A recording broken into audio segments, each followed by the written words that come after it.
Hi, I'm Richard Hom, and today I'm talking about private equity investment in optometry, a survivor's guide or 10 tips to survive. This course is COPE ID with 60150-PM. To the left of my name is a QRC code.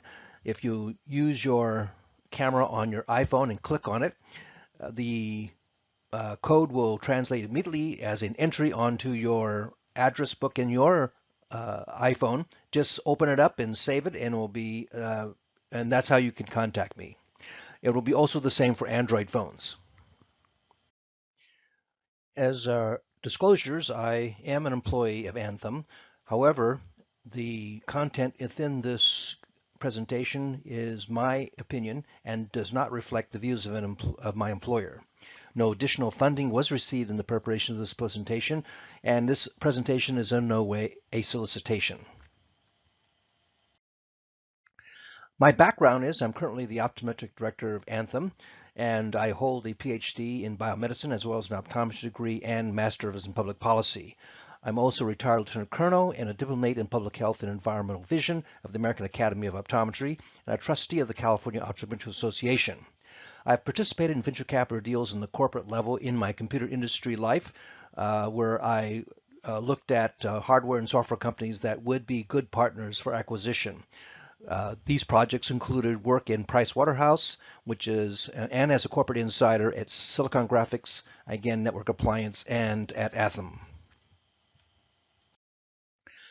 This is a basic course, and it's in plain language as much as I can, and it is meant to give you a basic understanding so that you can use this course to help you listen to other courses that are much more focused.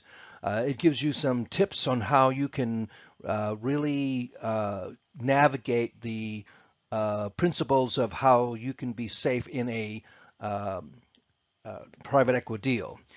I anticipate that you will be able to actually predict your outcome with private equity groups, and I will also provide 10 tips to survive. And this is some of the objectives, which I said previously. I think that I will hopefully will describe what a private equity group investment is. I'm going to give you some how they use, what kind of metrics they use for measuring how well they want to perform in their portfolio company, which is a synonym for your practice. So your practice is called a portfolio company, which is what they would include in their portfolio for performance analysis. I'm going to give you also a brief review of how to do a portfolio analysis and also even some game theory on how they would likely evaluate, how you could evaluate a private equity group funding offer. So first of all, I'd like to suggest that we discuss, kind of get a boundaries of what survival is. And in the world of business, survival is being able to carefully evaluate and plan any type of change that you might have. Well, as a military officer, I actually had to plan for movement of troops, feeding of troops, or logistic clothing. And in that particular scenarios, in those scenarios, I actually had to have what we call fallback positions. And therefore, the intensity of these planning may seem elaborate or even convoluted, but it's important to evaluate as many sides of a potential event so that you can prepare for in any eventuality of however the outcome may occur. Only with careful evaluation and planning can you be prepared to respond as quickly as you can to a changing environment. So, and this goes with prior work of HIFIS, which a business survives in its ability to adapt to dramatic changes in organization and events that could occur that are secondary to an external event, whether it's a business event, whether it's a social event or economic, something that may even occur over one day or over several days or even months. And also in the work of Davenport, the changes that we're talking about is survival of the leadership and the wrestling organization to an event. So not only does the organization have to continue to function, but the leadership must be able to persist in order to operate adequately the rest of the organization. A lot of times we can't necessarily measure what these changes would be. So as much quantitative information as you can that you can gain from a particular event or a proposed event is helpful in determining what's the best strategy. Now, there has been prior studies that show that adaptation and transformation, in this case, I consider a private equity group a private equity investment as a prospective event, and they fail because you might not necessarily seize the opportunity, which is the lack of urgency. You might think that I have as much time as possible to evaluate the deal, and you may or may not. You may also, it may not necessarily align them with your particular vision or strategy of your business when you first opened it. And that's important because you'll have a dissonance associated with presenting an event and adopting it, and yet it doesn't jive with your strategy and mission statement of your value statement of what your practice has been. Also, you can fail by the inability that you can communicate to the internal organization, your own staff, as well as the external customer base of why you're doing a ownership change. Also, there could be no broad-based support. If you're the only one that wants to adopt or follow a private equity group, but no one else is, it's likely that your reward or outcome from this deal might not be as rewarding or as helpful as you might expect. There's also such things as too much short-term thinking. Now, admittedly, short investment deals, which are a private investment, are considerably short-term, like not more than 30 or 40 years, of course, because that's when you open for practice. You expected that practice to be around 30 and 40 years. In most circumstances, if you are condensed to doing short-term thinking of 5 to 10 years, that may change the way you offer services or how much you invest in time and energy in your office. And as a matter of fact, if you invest too much in a short-term investment return, you actually will have a shorter return on the private equity investment. So, in regards to private equity group, it's probably fruitful and prudent to understand what a private equity group offer is. And all private equity funding is just a bunch of private investors or groups that get funding not from a public source, but from a private source. And there are many people who can participate in a private equity venture. Sometimes they could be called venture capitalists, sometimes private equity groups, and sometimes even banks. But it all depends on the source of money. So the difference between a public entity, public financing versus private financing is the source of the income or the source of the funds to invest. So each differs a little bit. In the case of banks, they loan money. And of course, loaning money is a type of equity funding, although they don't take an equity position necessarily. They take a loan. And it's quite possible they could take an equity position if you fail and they can take possession of your company. So in some respects, that's considered a little bit of an equity company. So also, private equity groups would like to get as close to controlling interest as possible in this company, as opposed to a venture capitalist, which tends to focus on a company that's brand new but does not want to have a controlling interest. They want to make sure that they do not interfere with the entrepreneurial or innovative activities of that company. And that is probably ensured because of the fact that if the owners of the company do not perceive that the venture capitalist controls the company, then they can proceed to be as innovative as possible. And by also reducing the participation of venture capital, they reduce the risk because, as many will know, if a brand new product or service is being offered, who knows whether that's going to go. And to minimize that risk, they can actually buy less of the company.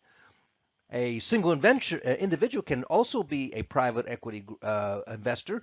It could be a single individual, and we usually sometimes call those angel investors. Sometimes they call bridge investors, but they usually are the first or second round of investment, and rarely are they in the later rounds of investment. The last type of investment vehicle is called a private placement memorandum.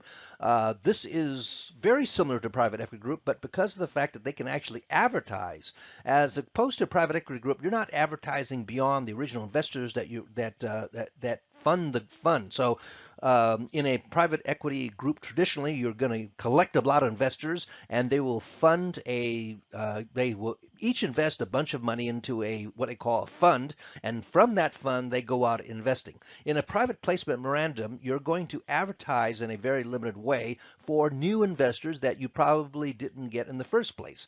There are some distinct limitations in a private placement memorandum, but they are still considered a private equity type of funding.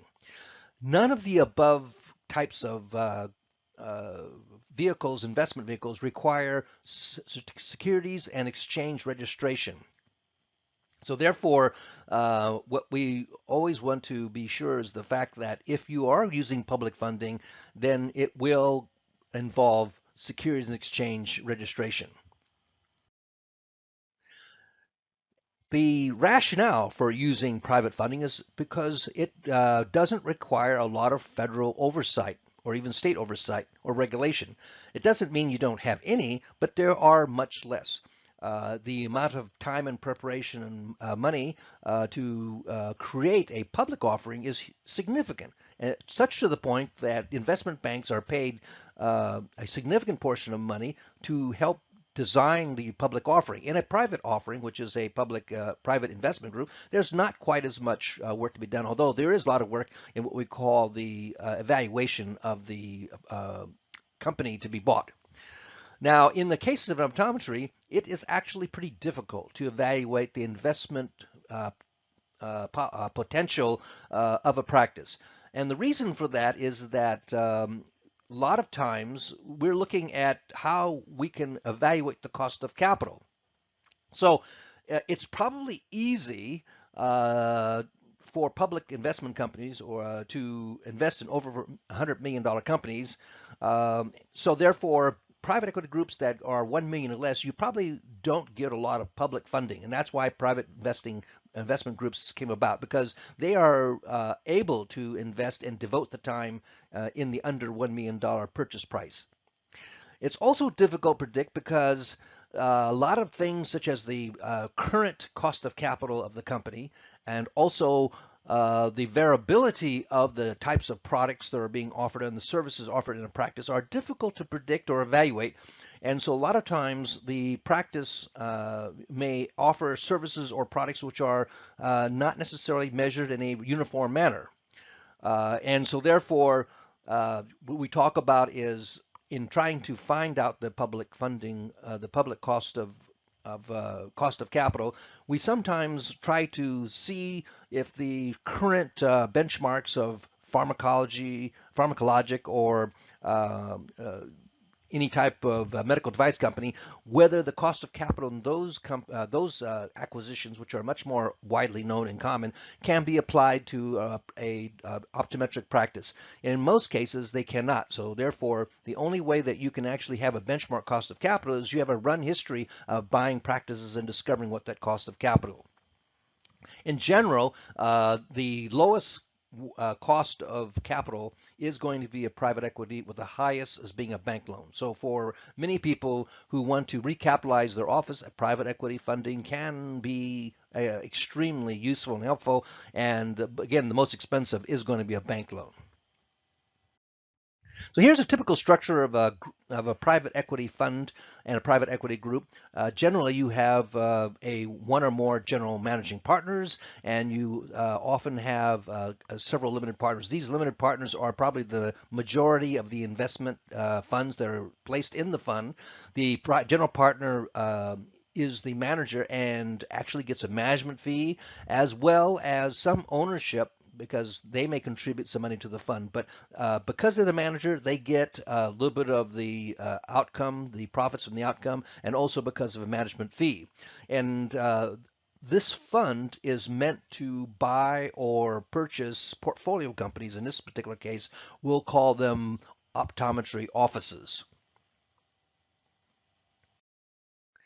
So I'm going to go a little bit into how I had hinted about the differences in private equity financing, and I also mentioned previously that there are many different types of organizations that can participate in private equity. And so I'm just going to elaborate on that a little bit more. In a private equity group, there probably is going to seek a controlling interest again. As I said previously, a venture capitalist can also invest in a private company, but they don't want a controlling interest. And the individuals that make up a venture capital could include individuals, trust funds, venture capital arms of large companies, even retirement funds. So there's no particular strata, but the fact is that they are using their own funds. There's not like a public company. It's a separate funds that the company puts aside.